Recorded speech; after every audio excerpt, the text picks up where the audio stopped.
Click on the gear icon to go to your settings.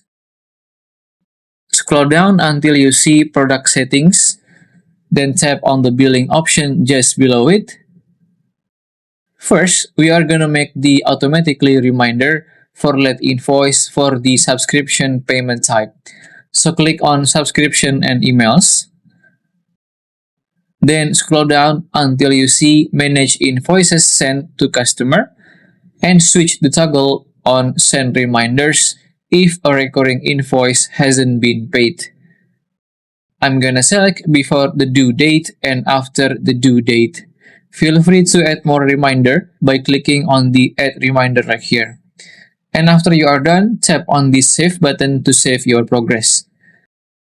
The second one, we are gonna make the automatically reminder for let invoice for the one-off payment type is when your customer have to pay only one time. To do that, click on the invoice option over here.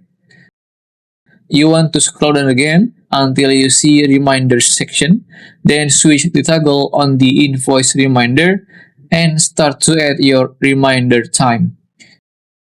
Click on the save button again after you are good. And just like that, if you still have any question, just comment down below and I will try my best to guide and help you guys. If you find this video useful, please consider like and subscribe.